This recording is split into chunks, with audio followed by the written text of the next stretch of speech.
আজকে যেমন মানুষ বলছে আব্বাস চাঁদাবাজ, কালকে বলবে বিএনপি চাঁদাবাজ। আমাদেরকে কথা বললে কথা বলেন নাকি তাদের চুলকানি শুরু হয়ে যায়।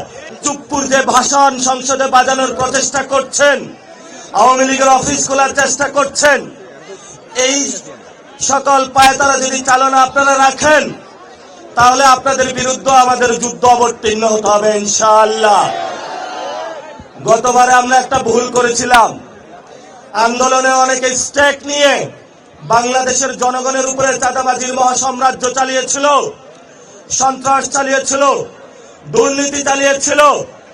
এবারের আন্দোলনে আমরা বলবো, যারা চাঁদাবাজি করেন, সন্ত্রাসী করেন, দুর্নীতি করেন, আল্লাহর রাস্তায় আপনারা দূরে থাকবেন।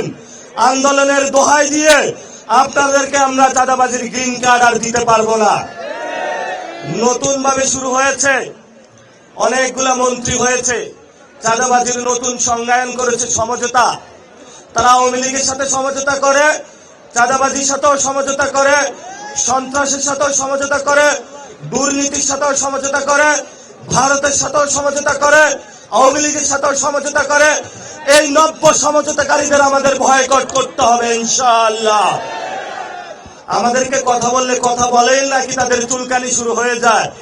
নাসিরউদ্দিন পাটোয়ারি এমনি ভালো, শুধু বিএনপি সম্পর্কে না বললেই তার হইল।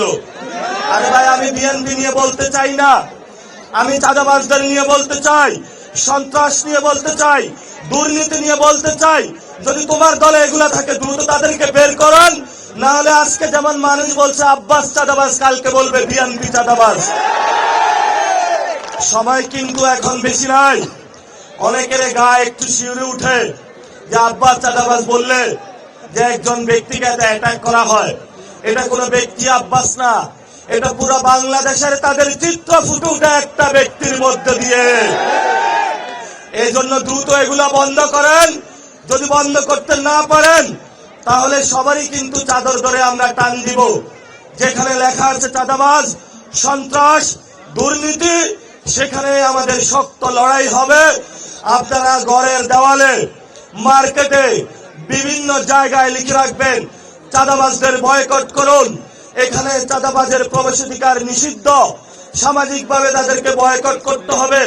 মসজিদের মিম্বার থেকে খুতবা দিতে হবে, ক্লাস থেকে টিচার ঘোষণা করতে হবে। তোমরা যারা চাঁদাবাজ আছো, স্টুডেন্ট যারা রয়েছেন, বলতে হবে, বাবা যদি তুমি চাঁদাবাজি করো, তোমার ইনকাম আমার দরকার নাই, তুমি এই ঘরে আর আসবা না। বউ তার জামাইকে বলতে হবে, তুমি যদি চাঁদাবাজি করো, তোমার সংসারে আমার খাওয়ার দরকার নাই, দরকার হয় আমি রাস্তার পাশে দোকান দিয়ে খাবো, তবুও চাঁদাবাজদের টাকা আমরা ধরবো না।